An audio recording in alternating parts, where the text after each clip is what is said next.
น่วยพักแขนงจัดตั้งบริหารการเงินและกวดกาสำเร็จกองประชุมใหญ่ครั้งที่1ตอนเช้าของวันที่6มิถุนายน2025นาทีห้องประชุมแผนกโยธาธิการและขนส่งแขวง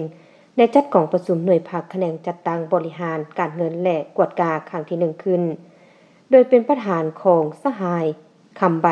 วรรณะแสงเพลงเลขาหน่วยพักแขนงจัดตั้งบริหารการเงินและกวดกาให้เกียรติเข้าร่วมเป็นประธานมีสหายบุญพนิชแก้วหุงคณะผักหักทานหัวหน้าแผนกโยธาธิการและขนส่งแขวงมีสหายนางจันมณีมาลาวงศ์คณะหน่วยภาค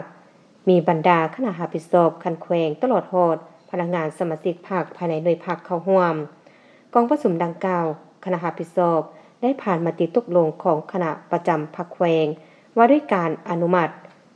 เปิดกองประชุมใหญ่จากนั้นคณะจัดตั้งพิธีผ่านมติตกลงแต่งตั้งกองเลขารับผิดชอบกองประชุมใหญ่และผ่านคุณลักษณะสมาชิกพรรคของหน่วยจากนั้นสหายคำใบวรรณะแสงเพลงเลขาหน่วยพรรคแขนงจัดตั้งบริหารการเงินและกวดกาขึ้นผ่านบทรายงานการเมืองทั้ง2ภาคของคณะพรรคสุดเก่าในตลอดระยะ5ปีผ่านมาหน่วยพรรคแขนงจัดตั้งบริหารการเงินและกวดกาที่ขึ้นกับคณะพรรคหักฐานแผนกโยธาธิการและขนส่งแขวงได้สุ่มใส่ซีนำพาจัดตั้งผันขยายมติกองประชุมใหญ่ครั้งที่11แผนพัฒนาเศรษฐกิจครั้งที่9และมติกองประชุมใหญ่ครั้งที่1และได้เอาใจใส่เฮ็ดเวียกการศึกษาคมการเมืองแนวคิดต่อพนักงานสมาชิกพรรคด้วยการจัดตั้งเสื่อมสืบบรรดามติคำสั่งของพรรคและระเบียบกฎหมายของรัฐเป็นต้นเมนได้เผยแพร่เสื่อมสืบมติกองประชุมใหญ่ครั้งที่11ของพรรคมติกองประชุมคณะคณะบริหารงานศูนย์กลางพรรคสมัยที่11คำสั่งของกรมการเมืองศูนย์กลางพรรค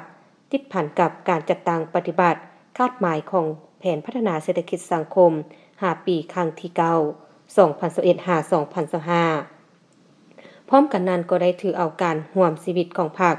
ขององค์การจัดตั้งมหาชนเพื่อตำหนิติชมซึ่งกันและกันให้มีความก้าวหน้าซึ่งปัจจุบันสมาชิกพรรคแขนงจัดตั้งบริหารการเงินและกวดกามีทั้งหมด14สหายหญิง1สหายสำหอง1สหายและผู้เข้าร่วมประกอบความคิดความเห็นจากนั้นคณะสุดเก่า9 นาทีจากนั้นกรรมการบุคลากรขั้นแขวงผ่านมาตรฐานเงื่อนไขผู้ที่จะสมัครเลือกตั้งคณะพรรคสุดใหม่และแจกบัตรพร้อมทั้งแนะนำวิธีการปอนบัตรเลือกตั้งจากนั้นผู้แทนสมบูรณ์ได้ปอนบัตรเลือกเอาคณะพรรคสุดใหม่ในนี้เห็นดีเลือกเอาสหายคำใบ